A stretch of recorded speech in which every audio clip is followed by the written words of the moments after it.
Bismillah. Assalamualaikum warahmatullahi wabarakatuh. Makalah yang akan kita diskusikan kali ini adalah analisis metodologi dan implikasi kaidah mutlak dan muqayyad dalam usul fikih. Mutlak merujuk pada lafaz yang menunjukkan esensi dari sesuatu tanpa batasan atau absolut. Contoh, perintah memerdekakan budak dalam kafarat jihar, Quran Surat Al-Mujadilah ayat 3, yang artinya sebagian, maka wajib memerdekakan seorang budak. Lafaz budak di sini bermakna mutlak, universal, tidak dibatasi oleh sifat. Sedangkan muqayyad adalah lafaz yang diberi batasan. Contohnya dalam perintah memerdekakan budak dalam kafarat pembunuhan, Quran Surat An-Nisa ayat 92, yang sebagian artinya adalah maka hendaklah ia memerdekakan seorang budak yang beriman. Lafaz budak di sini muqayyad atau terikat dengan kata beriman.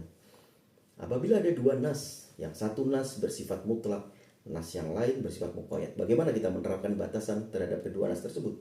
Jawabannya bergantung pada perbandingan hukum dan sebab dari kedua nas tersebut. Bagaimana apabila hukumnya sama, sebabnya berbeda? Sebagai contoh, surat Al-Maidah ayat 3, diharamkan atasmu bangkai, darah, dan daging babi. Mutlak. Kita coba bandingkan dengan ayat muqayyad, surat Al-An'am ayat 145, yang artinya, katakanlah, tidaklah aku peroleh di dalam wahyu yang diturunkan kepadaku akan sesuatu makanan yang haram atas orang yang hendak memakannya, kecuali bangkai, darah yang mengalir, atau daging babi. Kedua ayat tersebut berisi sebab yang sama, yaitu makan, dan berisi hukum yang sama, yaitu haramnya darah. Dalam konteks ini, mutlak harus dibawa kepada muqayyad, yang artinya muqayyad menjadi penjelasan terhadap mutlak.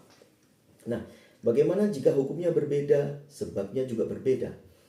Kita lihat contoh, surat Al-Maidah ayat 38, yang artinya pencuri laki-laki dan perempuan, potonglah tangannya.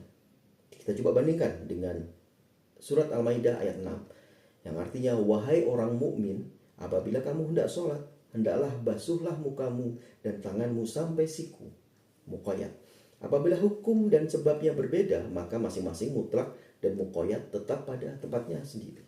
Al-Maidah ayat 6 yang muqayyad tidak bisa menjadi penjelasan Al-Maidah ayat 38 yang mutlak karena berbeda hukum dan sebabnya. Nah, selanjutnya bagaimana apabila hukumnya berbeda, sebabnya sama? Sebagai contoh, hadis riwayat Ammar yang artinya tayamum ialah sekali mengusap debu untuk muka dan kedua tangan. Mutlak. Kita bandingkan dengan surat Al-Maidah ayat 6 yang artinya basuhlah mukamu dan tanganmu sampai siku. Nah, ayat muqayyad tidak menjadi penjelas hadis yang mutlak karena berbeda hukum yang dibicarakan, yaitu wudu dan tayamum. Meskipun sebabnya sama, yaitu syarat sah sholat dan untuk mencucikan diri dari hadas. Nah, bagaimana apabila hukumnya sama, sebabnya berbeda? Sebagai contoh, surat Al-Mujadalah ayat 3, yang artinya orang-orang yang menzihar istrinya, kemudian mereka hendak menarik apa yang mereka ucapkan, maka wajib atasnya memerdekakan seorang hamba sahaya sebelum bercampur. Mutlak. Coba bandingkan dengan Quran Surat An-Nisa ayat 92, yang artinya barang siapa yang membunuh orang mukmin dengan tanpa sengaja atau kekeliruan, maka hendaklah membebaskan seorang hamba yang mukmin. Kedua ayat di atas berisi hukum yang sama, yaitu membebaskan budak. Namun sebabnya berlainan, yang satu karena zihar, yang satu karena pembunuhan yang tidak sengaja.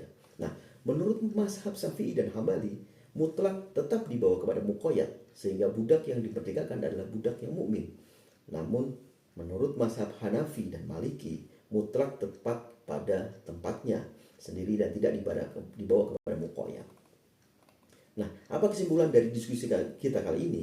Yang pertama, kaidah mutlak dan muqayyad adalah instrumen metodologis vital dalam istinbat hukum untuk menjaga konsistensi nas. Yang kedua, kaidah mutlak dan muqayyad adalah alat metodologi fundamental dalam usul fikih. Prinsip mutlak memberikan fleksibilitas dan ruang diskusi bagi produk hukum Islam. Sementara prinsip muqayyad memberikan batasan dan spesifikasi yang diperlukan untuk mengatur produk hukum Islam. Kedua kaidah ini memastikan bahwa produk hukum tetap inovatif namun kokoh berprinsip pada syariat Islam. Terima kasih. Saya Arif Yunara. Assalamualaikum warahmatullahi wabarakatuh.